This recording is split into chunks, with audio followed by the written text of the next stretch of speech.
In the shadowed corners of the world, some legends are whispered not as tales, but as warnings. Such is the story of Havenwood, a quiet village huddled at the edge of a place that defies all maps. The mist of no return. A dense, swirling bank of unnaturally thick fog smothers the ancient forest, a silent testament to its ominous name.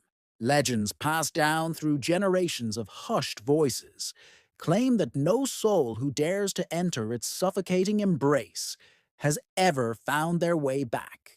It was to this very threshold of oblivion that Elara arrived, a brilliant young cartographer with parchment-stained fingers and an unyielding ambition. Confidence was a stark contrast to the palpable fear that permeated Havenwood. In the dim, smoky light of the local tavern, she unrolled her empty parchments, the crisp sound echoing the nervous whispers that immediately filled the room. The villagers watched her with a mixture of awe and dread, their eyes darting from her determined face to the dark tree line visible through the window.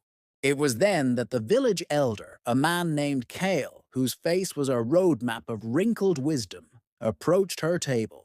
His voice was low and gravelly as he spoke of the mist not as a geographical anomaly, but as a living, breathing entity.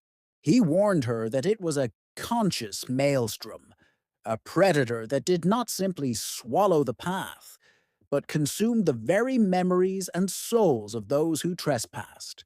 But Elara, her spirit fueled by the promise of discovery and fame, saw only folklore in his solemn words, dismissing his dire warnings as the superstitions of a secluded people.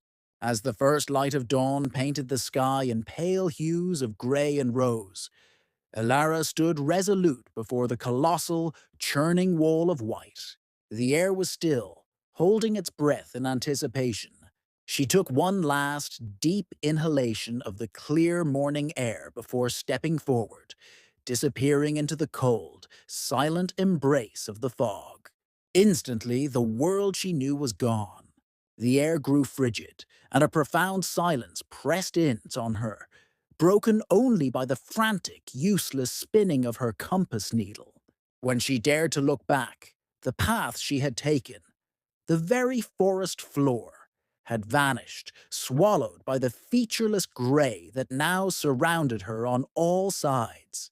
It was then she saw them, fleeting ghostly figures, flickering at the edge of her vision, ethereal apparitions of the countless lost souls who had walked this path before her, their silent forms a testament to Kale's warning, pushing deeper into the disorienting haze, driven by a will that now fought against a rising tide of fear. Elara stumbled into an unexpected clearing. The oppressive fog thinned here, revealing an ancient, gnarled tree at its heart, its twisted branches reaching like skeletal fingers towards the sky. A faint, ethereal light pulsed from within its very wood, casting a soft, otherworldly glow. Scattered at the base of this colossal tree were the petrified forms of explorers and adventurers, their bodies frozen in time, their faces locked in expressions not of terror, but of profound, silent awe. Suspended in the air before the trunk, a luminous orb of pure light floated, humming with a quiet energy. As Elara, mesmerized, reached out a trembling hand, visions flooded her mind. Not of malice, but of truth. The mist was no monster. It was a guardian, a sacred veil protecting a forgotten world, and it did not kill, but absorbed those who entered, making them part of its eternal watch to protect its profound secret. In that singular, revelatory moment, Elara understood everything. The ambition that had driven her for so long dissolved into a serene acceptance.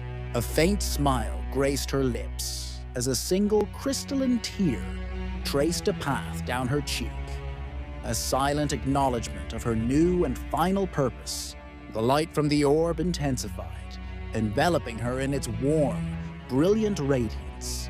Her form, once solid and real, became translucent, her edges blurring until she dissolved completely, her essence merging with the swirling, sentient mists. Back at the edge of the forest, where the clear air met the wall of fog, her leather satchel lay abandoned on the damp earth. Beside it, as if placed by an unseen hand, rested a single, flawlessly detailed map.